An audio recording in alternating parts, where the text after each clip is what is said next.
ನಮಸ್ಕಾರ ವೀಕ್ಷಕರೇ, ಇದು ಅಂಜನ ಭವಿಷ್ಯದ ಕಾರ್ಯಕ್ರಮ. ನಾನು ನಿಮ್ಮ ಬಸವರಾಜ್ IIT. ಇವತ್ತಿನ ಈ ಕಾರ್ಯಕ್ರಮದಲ್ಲಿ ನಾನು ಮಕರ ರಾಶಿಯವರಿಗೆ ಅದೃಷ್ಟದ ಸಂಖ್ಯೆ ಯಾವುದು, ಅಂದರೆ ಲಕ್ಕಿ ನಂಬರ್ ಯಾವುದು, ಮಕರ ರಾಶಿಯವರಿಗೆ ಅದೃಷ್ಟದ ಬಣ್ಣ ಯಾವುದು, ಲಕ್ಕಿ ಕಲರ್ ಯಾವುದು ಮತ್ತು ಅದೃಷ್ಟದ ದಿನ ಲಕ್ಕಿ ಡೇ ಯಾವುದು ಅಂತ ತಿಳಿಸ್ಕೊಡ್ತೀನಿ.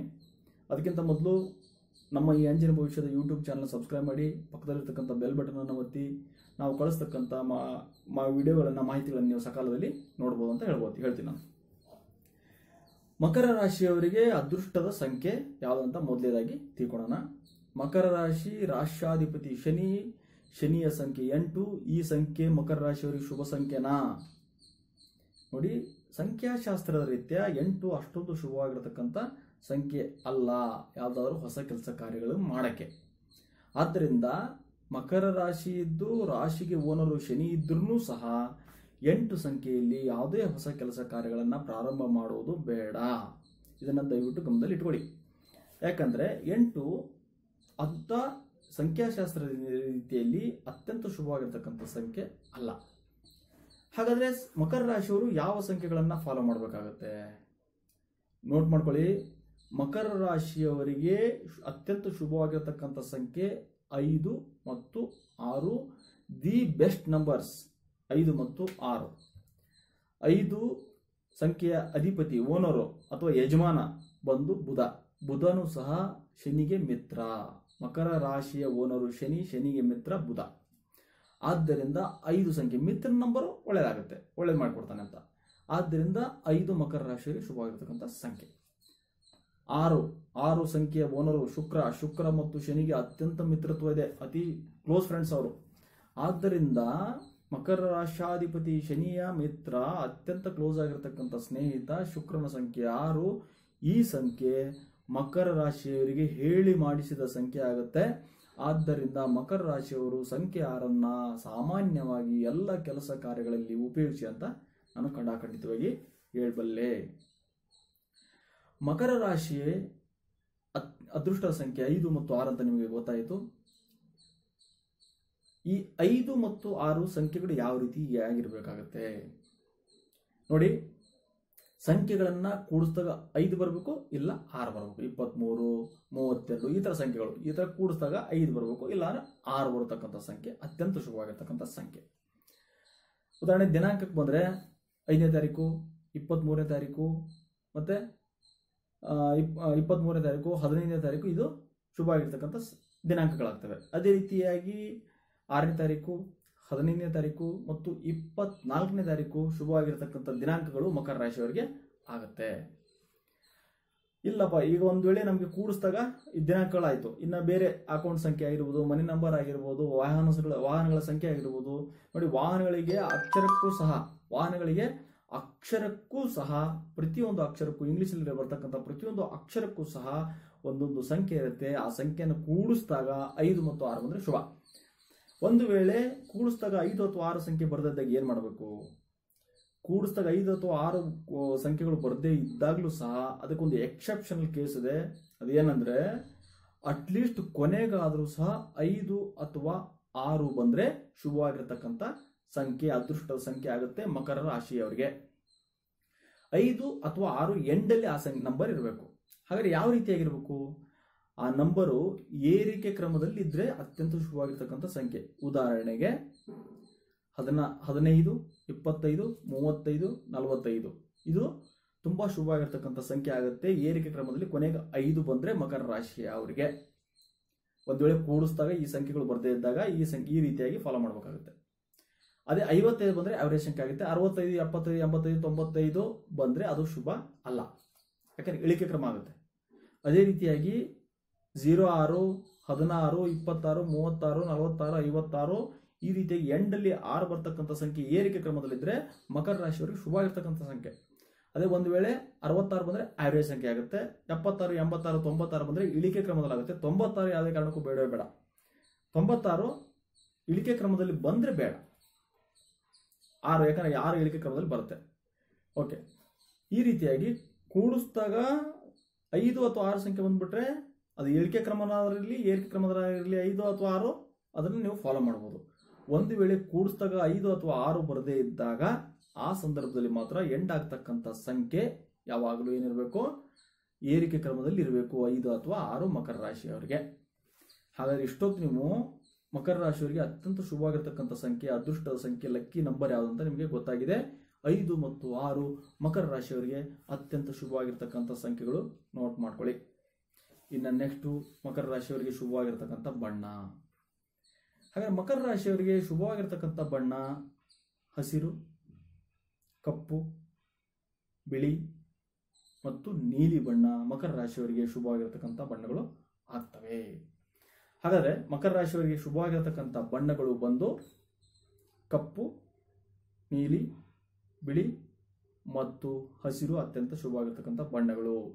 ಆದರೆ ನೀಲಿ ಬಣ್ಣವನ್ನು, ಕಪ್ಪು ಬಣ್ಣವನ್ನು ನೋಡಿಕೊಂಡು ಎಚ್ಚರಿಕೆಯಿಂದ ಉಪಯೋಗಿಸಬೇಕಾಗುತ್ತೆ. ಯಾಕಂದರೆ ಕೆಲವೊಬ್ಬರು ಮಕರ ರಾಶಿಯಲ್ಲಿರತಕ್ಕಂಥವ್ರಿಗೆ, ಕೆಲವೊಬ್ಬರಿಗೆ ಈ ಬಣ್ಣಗಳು ಕೆಲವೊಂದು ಸಂದರ್ಭದಲ್ಲಿ ಅನುಕೂಲ ಆಗುತ್ತೆ, ಕೆಲವೊಂದು ಸಂದರ್ಭದಲ್ಲಿ ಅನುಕೂಲ ಆಗದೆ ಇರಬಹುದು. ಹಾಗಾದರೆ ಮಕರ ರಾಶಿಯವರಿಗೆ ಶುಭವಾಗಿರ್ತಕ್ಕಂಥ ದಿನಗಳು ಯಾವುದು ಅಂತ ಹೇಳ್ತೀನಿ, ನೋಟ್ ಮಾಡ್ಕೊಳ್ಳಿ. ಅತ್ಯಂತ ಮುಖ್ಯವಾಗಿರ್ತಕ್ಕಂಥ ಇನ್ಫಾರ್ಮೇಷನ್ ಇದು. ಮಕರ ರಾಶಿಯವರಿಗೆ ಶುಭವಾಗಿರ್ತಕ್ಕಂಥ ದಿನಗಳು ಬಂದು ಬುಧವಾರ ಮತ್ತು ಶುಕ್ರವಾರ. ಅದರಲ್ಲಿ ಎರಡೂ ದಿನಗಳಲ್ಲಿ ಅತ್ಯಂತ ಶುಭವಾಗಿರತಕ್ಕಂಥ ದಿನ ಮಕರ ರಾಶಿಯವರಿಗೆ ಶುಕ್ರವಾರ, ಶುಭ ಶುಕ್ರವಾರ ಅಂತ ಹೇಳ್ತೀವಿ. ಈ ದಿನ ಮಾತ್ರ ಮಕರ ರಾಶಿಯವರಿಗೆ ಅತ್ಯಂತ ಶುಭವಾಗಿರ್ತಕ್ಕಂಥ ದಿನ ಆಗುತ್ತೆ. ಈ ಅದೃಷ್ಟದ ಸಂಖ್ಯೆ ಆಗಿರ್ಬೋದು 5 ಅಥವಾ 6, ಅದೃಷ್ಟದ ಬಣ್ಣ ಆಗಿರ್ಬೋದು ಕಪ್ಪು, ನೀಲಿ, ಬಿಳಿ ಮತ್ತು ಹಸಿರು, ಅದೃಷ್ಟದ ದಿನ ಆಗಿರ್ಬೋದು ಶುಕ್ರವಾರ ಮತ್ತು ಬುಧವಾರ. ಇವು ಎಲ್ಲವನ್ನ ನೀವು ಹೊಸ ಕೆಲಸ ಕಾರ್ಯಗಳನ್ನು ಮಾಡಲಿಕ್ಕೆ ಮಾತ್ರ ನೋಡಿ. ದಿನನಿತ್ಯ ಮಾಡ್ತಕ್ಕಂಥ ಕೆಲಸ ಕಾರ್ಯಕ್ಕೆ ಈ ದಿನಗಳ ಈ ಒಂದು ಸಂಖ್ಯೆ ಆಗಿರ್ಬೋದು, ಬಣ್ಣ ಆಗಿರ್ಬೋದು, ದಿನವನ್ನು ನೋಡುವಂಥದ್ದು ಅವಶ್ಯಕತೆ ಇಲ್ಲ. ಯಾಕಂದ್ರೆ ದಿನನಿತ್ಯ ಮಾಡ್ತಕ್ಕಂಥ ಕೆಲಸ ಕಾರ್ಯಗಳು ನೋಡುವಂಥ ಅವಶ್ಯಕತೆ ಇಲ್ಲ. ಆದರೆ ಹೊಸ ಕೆಲಸ ಕಾರ್ಯ ಮಾಡ್ಬೇಕಾದ್ರೆ, ಏನೋ ಒಂದು ಹೊಸ ವ್ಯವಹಾರ ಪ್ರಾರಂಭ ಮಾಡಬೇಕಾಗಿರುತ್ತೆ, ಹೊಸ ಉದ್ಯೋಗಕ್ಕೆ ಹೋಗ್ಬೇಕಾಗುತ್ತೆ, ಎಲ್ಲೋ ಒಂದು ಹೊಸ ಕೆಲಸ ವೃತ್ತಿಗೆ ಸಂಬಂಧಪಟ್ಟಂಗೆ ಏನೋ ಒಂದು ನಿರ್ಧಾರ ತಗೋಬೇಕಾಗುತ್ತೆ. ಈ ಎಲ್ಲವನ್ನ ಈ ದಿನಾಂಕ, ಈ ಸಂಖ್ಯೆ, ಈ ಬಣ್ಣಗಳಲ್ಲಿ ನೀವು ಮಾಡಿದ್ರೆ ಅತ್ಯಂತ ಶುಭ. ಬಣ್ಣಗಳಂತಂದ್ರೆ ನೀವು ಏನೋ ಒಂದು ಆಫೀಸ್ ಮಾಡಿರ್ತೀರ, ಅಲ್ಲಿ ನೀಲಿ ಪಟ್ಟಿನ ಎಲ್ಲೋ ಒಂದು ಕಡೆ ಹೊಡಿಸ್ತಕ್ಕಂಥದ್ದು. ಯಾಕಂದ್ರೆ ಮಕರ ರಾಶಿಯವರು ಅವರ ಹೆಸರಿನ ಮೇಲೆ ಆಫೀಸ್ ಮಾಡ್ತಾ ಇರ್ತೀರ, ಆ ಸಂದರ್ಭದಲ್ಲಿ ಒಂದು ನೀಲಿ ಪಟ್ಟಿಯನ್ನು ಹೊಡೆದ್ರೆ, ಮತ್ತೆ ಎಲ್ಲೋ ಒಂದು ಕಡೆ ಕಪ್ಪಾಗಿರ್ತಕ್ಕಂಥ ಒಂದು ಪಟ್ಟಿ ಹೊಡೆದ್ರೆ, ಅಥವಾ ಹಸಿರಾಗಿರ್ತಕ್ಕಂಥ ಪಟ್ಟಿಯನ್ನು ಜನಕ್ಕೆ ಎಲ್ಲೋ ಎದ್ದು ಕಾಣೋಂಗೆ ಹೊಡೆದ್ರೆ ಅದು ಶುಭ. ಅಥವಾ ಮನೆಯಲ್ಲಿ ನೀವು ಹಾಕೊಳ್ತಕ್ಕಂಥ ಬಟ್ಟೆನೂ ಸಹ ಎಲ್ಲೇ ಒಂದು ಲೈನ್ ಇದ್ರೂ ನಡೆಯುತ್ತೆ, ಹಸಿರು ಲೈನೋ, ಬಿಳಿ ಲೈನೋ, ಅಥವಾ ಕಪ್ಪು, ನೀಲಿ, ಈ ಥರ. ಅದೇ ಮತ್ತು ಕರ್ಟನ್ ಹಾಕ್ತಾ ಇರ್ತೀರ ಮನೆಗೆ, ಆ ಕರ್ಟನ್ ಸಹ ಈ ರೀತಿಯಾಗಿರ್ತಕ್ಕಂಥ ಬಣ್ಣಗಳನ್ನು ಉಪಯೋಗಿಸ್ಕೊಂಡ್ರೆ ಶುಭ. ಯಾಕಂದರೆ ಅದು ನಿಮಗೆ ಪಾಸಿಟಿವ್ ವೈಬ್ರೇಷನ್ಸ್ ಕೊಡುತ್ತೆ. ಈಗ ಹೇಳ್ಬೋದು ಯಾಕೆ ಈ ಬಣ್ಣಗಳು ಇದು ಅದು ಸಹ ಅಷ್ಟು ಪ್ರಭಾವ ಬೀರಬಹುದಾ ಅಂತ ಕೇಳಿದರೆ, ನೋಡಿ, ಒಂದು ಜನರಲ್ ವಿಚಾರ ಏನಂತಂದರೆ, ನನಗೆ ಇಷ್ಟವಾಗಿರ್ತಕ್ಕಂಥ ಬಣ್ಣ ಆರೆಂಜು, ಇನ್ನೊಬ್ಬರಿಗೆ ಇಷ್ಟವಾಗಿರ್ತಕ್ಕಂಥ ಬಣ್ಣ ಬಿಳಿ, ಇನ್ನೊಬ್ಬರಿಗೆ ಆರೆಂಜ್ ಇಷ್ಟ ಆಗದೆ ಇರ್ಬೋದು, ಬಿಳಿ ಇಷ್ಟ ಆಗ್ಬೋದು, ನನಗೆ ಕಪ್ಪು ಇಷ್ಟ ಆಗ್ಬೋದು, ಆಗದೆ ಇರ್ಬೋದು, ಆರೆಂಜ್ ಇಷ್ಟ ಆಗ್ಬೋದು. ಅಂದರೆ ಪ್ರತಿಯೊಬ್ಬರಿಗೂ ಅವ್ರದೇ ಆದಂಥ ಒಂದು ಟೇಸ್ಟ್ ಇರುತ್ತೆ. ಅದೇ ರೀತಿಯಾಗಿ ಯಾರ ರಾಶಿ ಇರುತ್ತೆ, ಯಾರ ರಾಶಿ ಮಕರ ರಾಶಿ ಇದೆ, ಮಕರ ರಾಶ್ಯಾಧಿಪತಿ ಶನಿ ಅವರ ಮೇಲೆ ತನ್ನದೇ ಆದಂಥ ಅವನ ಪ್ರಭಾವ ಬೀರ್ತಾ ಇರ್ತಾನೆ. ಅವಾಗ ನೀವು ಅವನಿಗೆ ಸೂಟೇಬಲ್ ಆಗ್ತಕ್ಕಂಥ, ಅವನಿಗೆ ಇಷ್ಟ ಆಗ್ತಕ್ಕಂಥ ಬಣ್ಣಗಳನ್ನು ಧರಿಸಿದಾಗಲೇ ಸಹ ನಿಮಗೆ ಅದು ಒಂದು ಪಾಸಿಟಿವ್ ವೈಬ್ರೇಷನ್ಸ್ ಕೊಡುತ್ತೆ ಹೊರತು ನೀವು ಅವನಿಗೆ ವಿರುದ್ಧವಾಗಿರ್ತಕ್ಕಂಥ ಬಣ್ಣ ಹಾಕ್ಸ್ಕೊಂಡ್ರೆ ಯಾವುದೇ ರೀತಿ ಪಾಸಿಟಿವ್ ವೈಬ್ರೇಷನ್ಸ್ ಕೊಡಲ್ಲ. ಆದರೆ ಒಂದು ಸೈಂಟಿಫಿಕ್ ರೀಸನ್ ಹೇಳ್ಬಿಡ್ತೀನಿ. ಈಗ ಉದಾಹರಣೆಗೆ, ಈ ಗ್ರಹಗಳು ಯಾವ ರೀತಿಯಾಗಿ ಪ್ರಭಾವ ಮನುಷ್ಯನ ಮೇಲೆ ಬೀರ್ತವೆ, ನಿಜವಾಗ್ಲೂ ಗ್ರಹಗಳು ಪ್ರಭಾವ ಬೀರ್ತವೆ. ನವಗ್ರಹಗಳು ಭೂಮಿ ಮೇಲೆ ಇದೆಯಲ್ಲ, ಈ ನವಗ್ರಹಗಳು ಭೂಮಿಯನ್ನು ಸೇರಿಸಿ, ಈ ನವಗ್ರಹಗಳು ಭೂಮಿ ಸುತ್ತ ಇರತಕ್ಕಂಥ ಈ ನವಗ್ರಹಗಳು ಮನುಷ್ಯನ ಮೇಲೆ ನಿಜವಾಗ್ಲೂ ಪ್ರಭಾವ ಬೀಳೋಕ್ಕೆ ಸಾಧ್ಯನಾ? ಅಷ್ಟು ದೂರದಲ್ಲಿರ್ತಕ್ಕಂಥ ಗ್ರಹಗತಿಗಳು ಯಾವ ರೀತಿಯಾಗಿ ಪ್ರಭಾವ ಬೀಳಕ್ಕೆ ಸಾಧ್ಯ ಅಂತ ನೀವು ಕೇಳ್ಬೋದು. ಕೆಲವೊಬ್ರು ಕೇಳ್ತಾರೆ. ನೋಡಿ, ಪ್ರತಿಯೊಬ್ಬರು ಇವತ್ತು ಮೊಬೈಲ್ ಇಟ್ಕೊಂಡಿದ್ದಾರೆ. ಮೊಬೈಲಲ್ಲಿ 1 ಸಿಮ್ಮು, 2 ಸಿಮ್ಮು, 3 ಸಿಮ್ಮು, ಏನೇನೋ ಸಿಮ್ಗಳು ಇಟ್ಕೊತಾರೆ. ಕೋಟ್ಯಾಂತರ ಸಿಮ್ಗಳನ್ನು ಇವತ್ತು ಒಂದೊಂದು ಕಂಪ್ನಿಗೂ ಕೋಟ್ಯಾಂತರ ಸಿಮ್ಗಳಿವೆ. ಆ ಕೋಟ್ಯಾಂತರ ಸಿಮ್ಗಳನ್ನು ನಿಯಂತ್ರಣ ಮಾಡ್ತಿರ್ತಕ್ಕಂಥದ್ದು ಯಾವುದು? ಒಂದೇ ಒಂದು ಸ್ಯಾಟಲೈಟ್. ಭೂಮಿ ಮೇಲೆ ಬಿಟ್ಟಿರ್ತಕ್ಕಂಥ ಒಂದು ರೂಮ್ ಗಾತ್ರದ, ಮನೆ ಗಾತ್ರದ ಒಂದು ಸ್ಯಾಟಲೈಟ್ ಏನು ಮಾಡ್ತಾ ಇರುತ್ತೆ, ನಾವು ಉಪಯೋಗಿಸ್ತಕ್ಕಂಥ ಕೋಟ್ಯಾಂತರ ಸಿಮ್ಗಳನ್ನು ನಿರ್ವಹಣೆ ಮಾಡ್ತಾ ಇರುತ್ತೆ ಮತ್ತು ಮ್ಯಾನೇಜ್ ಮಾಡ್ತಾ ಇರುತ್ತೆ.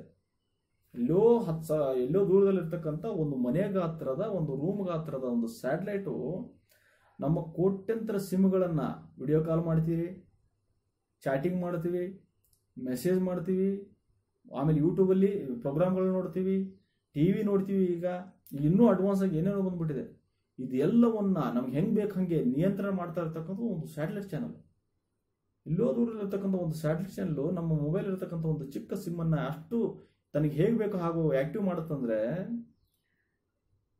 ಆ ಸ್ಯಾಟಲೈಟ್ಗಿಂತ ಎಷ್ಟೋ ಗಾತ್ರದಲ್ಲಿ, ಎಷ್ಟೋ ದೊಡ್ಡ ಗಾತ್ರದಲ್ಲಿರ್ತಕ್ಕಂಥ, ಎಷ್ಟೋ ಬೃಹತ್ ಗಾತ್ರದಲ್ಲಿರ್ತಕ್ಕಂಥ ಆ ಗ್ರಹಗಳು, ಇಡೀ ಭೂಮಿಯ ಸುತ್ತ ಇರ್ತಕ್ಕಂಥ ಆ ಗ್ರಹಗಳು ನಾವಿರ್ತಕ್ಕಂಥ ಒಂದು 600, 650, 700 ಕೋಟಿ ಇರ್ತಕ್ಕಂಥ ಜನಗಳನ್ನು ನಿಯಂತ್ರಣ ಮಾಡಲ್ಲ ಅಂದ್ಕೊಂಡಿದ್ದೀರಾ? ಹಾಗಾದ್ರೆ 100% ನಿಯಂತ್ರಣ ಮಾಡೇ ಮಾಡ್ತವೆ. ಅದನ್ನು ಯಾವ ರೀತಿ ಮಾಡ್ತವೆ ಅಂತ ನಮ್ಮ ಹಿಂದಿನ ಋಷಿಮುನಿಗಳು ಮತ್ತು ವಿದ್ವಾಂಸರು ಏನು ಮಾಡಿದರೆ ಅದನ್ನು ಅಧ್ಯಯನ ಮಾಡಿಟ್ಟಿದ್ದಾರೆ. ವರ್ಷಾಂಗಟ್ಲೆ, ನೂರಾರು ವರ್ಷಗಳ ಅಧ್ಯಯನ ಮಾಡಿ ಈ ಒಂದು ಶಾಸ್ತ್ರವನ್ನು ಮಾಡಿರ್ತಕ್ಕಂಥದ್ದು. ಮನುಷ್ಯ ಹುಟ್ಟಿದ ಮೇಲೆ, ತಾಯಿ ಗರ್ಭದಿಂದ ಹೊರಗಡೆ ಬಂದ ತಕ್ಷಣ ಆ ಗ್ರಹಗಳು ಏನು ಮಾಡಿಬಿಡ್ತವೆ, ಒಬ್ಬ ವ್ಯಕ್ತಿಯ ಮೇಲೆ, ಆ ಮಗುವಿನ ಮೇಲೆ ತಮ್ಮ ಪೊಸಿಷನ್ ತೋರ್ತವೆ. ಆ ಪೊಸಿಷನ್ ಆಧಾರದ ಮೇಲೆ ಕುಂಡ್ಲಿ ರಚನೆ ಆಗುತ್ತೆ, ಜಾತಕ ರಚನೆ ಆಗುತ್ತೆ. ಆ ಜಾತಕದ ಆಧಾರದ ಮೇಲೆ ಅವನ ಜೀವನ ಹೇಗಿರುತ್ತೆ, ಹೇಗೆ ಹೋಗಬಹುದು ಅಂತ ತಿಳಿಸ್ಕೊಡುತ್ತೆ. 100ಕ್ಕೆ 100ರಷ್ಟು ನಿಖರವಾಗಿ ಅಲ್ಲದೇ ಇದ್ರೂ ಸಹ ಅಟ್ಲೀಸ್ಟ್ ಒಂದು ವ್ಯೂ ಕೊಡುತ್ತೆ, ಒಂದು ದಾರಿ ತೋರಿಸುತ್ತೆ. 100ಕ್ಕೆ 100ರಷ್ಟು ಇವತ್ತು ಎಂಥ ವಿಜ್ಞಾನಿ ಇದ್ರೂ ಹೇಳಕ್ ಸಾಧ್ಯ ಇಲ್ಲ. ಹಿಂದೆ ವಿಜ್ಞಾನಿಗಳು 9 ಗ್ರಹಗಳು ಅಂತಿದ್ರೆ ಈಗ 8 ಗ್ರಹಗಳು ಅಂತ ಹೇಳ್ತಾರೆ. ಸೊ ಯಾವುದೇ ಒಂದು ಶಾಸ್ತ್ರಗಳು ಸುಮ್ಮನೆ ಮೂಢನಂಬಿಕೆಯಿಂದ ಮಾಡಿರ್ತಕ್ಕಂಥದ್ದಲ್ಲ. ಅದಕ್ಕೆ ವೈಜ್ಞಾನಿಕ ತಳಹದಿ 100% ಇದ್ದೇ ಇದೆ. ಖಂಡಿತವಾಗಿ ನವಗ್ರಹಗಳು ನಮ್ಮ ಜೀವನದ ಮೇಲೆ ಪ್ರಭಾವ ಬೇರೆ ಬೀರ್ತವೆ. ಮತ್ತು ಈ ಕುಂಡ್ಲಿ ಅಥವಾ ಜಾತಕ ಅಂತ ಹೇಳ್ತೀವಲ್ಲ, ಒಬ್ಬ ವ್ಯಕ್ತಿಯ ಹುಟ್ಟಿದ ದಿನಾಂಕ ಮತ್ತು ಅವನ ಒಂದು ಹುಟ್ಟಿದ ಟೈಮು ಮತ್ತು ಅವನು ಹುಟ್ಟಿರ್ತಕ್ಕಂಥ ಸ್ಥಳ, ಇವುಗಳ ಆಧಾರದ ಮೇಲೆ ಅವನ ಜಾತಕ ರಚನೆ ಆಗುತ್ತಲ್ಲ, ಕುಂಡ್ಲಿ 12 ಮನೆಯ ಒಂದು ಕುಂಡ್ಲಿ ಏನು ರಚನೆ ಆಗುತ್ತೆ, ಅದೇ ಆ ವ್ಯಕ್ತಿಯ ಹಣೆ ಬರಹ ಸರಿಯಿಲ್ಲ. ಹಣೆ ಬರಹ ಸರಿ ಇಲ್ಲ ಅಂದ್ರೆ ಅದು ಜಾತಕ ಸರಿ ಇರಲ್ಲ.